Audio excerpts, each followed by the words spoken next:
Hello, everyone, and welcome.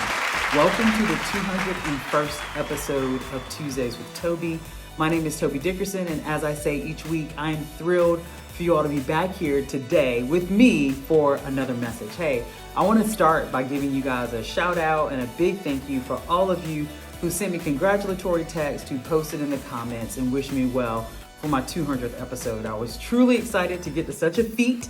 And I cannot believe we're going to be entering our 4th year on this channel in January. So thanks again for your viewership. And I can't wait to continue to bring you great content. So let's get into where we're going tonight. You know, I've taken some L's in life, right? We all have. But in my desire to be a great sports fan and to find a team and to find a coach and to get behind them and follow them closely, this past weekend for me was really, really rough. My beloved Colorado Buffaloes, and I'm sure right away you're like, oh my gosh, Toby, there's no way that you were even tracking with that team before Coach Prime got there. You were correct. My beloved Colorado Buffaloes never came out of the locker room. They never, ever even showed up. And even when they got the game closed right before halftime, it was evident once we got back from the half that they were just not going to win that game. And so after soaring for the last several weeks and getting ranked and staying ranked and moving up in the rankings, they took a L on Saturday. So I was like, you know what, Toby? You're good because your beloved Gamecocks are going to be playing UCLA and you're going to get dressed on Sunday morning. And instead of wearing something different, you're going to just put head to toe all Gamecock gear. And that's how I was walking around Sunday morning at church. So much so that people were like, is the game local? Like, are you going to the game? No, the game was all the way in California.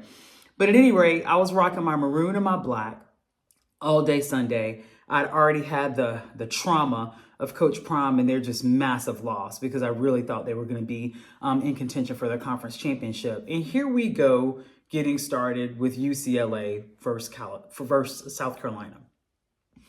I'm pretty sure we started the game 0 for 9 as far as our baskets, 0 offense at all. I was super impressed at how we were holding the 6-7 bets, just not letting her get her hands on anything. Like we were very active against her. And I was like, okay, well, that assignment is taken care of. We've got that locked down.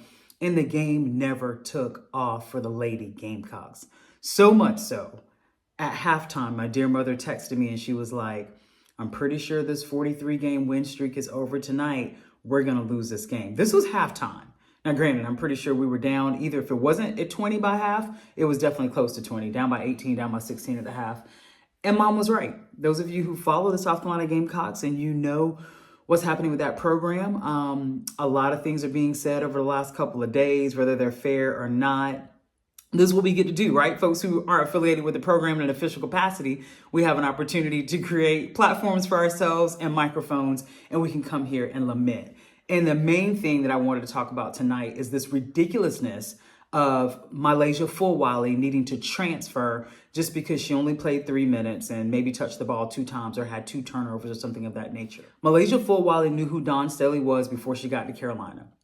Milaysia Fulwiley also knows how Dawn does her rotations, and she knows how strictly, insanely strict she is with how she feels like guard play should be handled within a basketball game. And she's been trying to teach this to Fulwiley. And there's no need for Fulwiley to transfer. We're definitely hoping that does not happen. There is a need, though, for Dawn and the girls and the entire coaching staff to figure out who our scorers are going to be and to work those people into the starting lineup. We cannot continue to start games this slow, week in and week out. As a matter of fact, we've got Iowa State on Thanksgiving Day. Yes, I'm probably going to Thanksgiving, garnet and black, all decked out in Carolina stuff. But we can't do that this Thursday. We absolutely cannot. We need a bounce back game and we need to find a new identity because we do not have a dominating big anymore. And that has shown to be an extraordinary weakness for the Lady Gamecocks. So then there's that. So I take those 2 losses and I'm like, okay, all right, so you're going to play fantasy football on Sunday.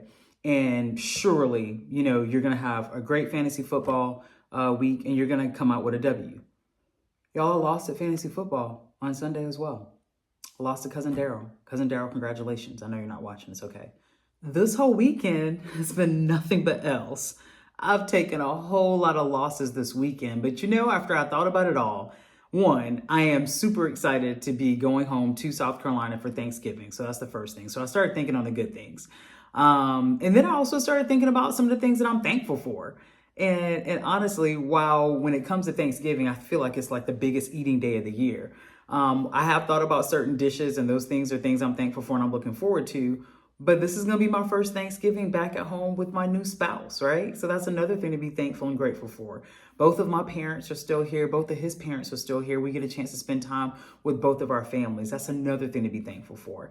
I've got extended cousins and aunts and uncles and even high school friends, and my brother, and his family that I'll be able to see over the break and over the holiday as well. So it's truly a reason to be thankful. In the midst of all of this loss that I experienced this past weekend, I am putting it in perspective. So as I leave you all this evening, off to your terrific Tuesday and off to preparing for Thanksgiving in just a few days, I hope you all are not as disappointed as I am over all of your sports teams.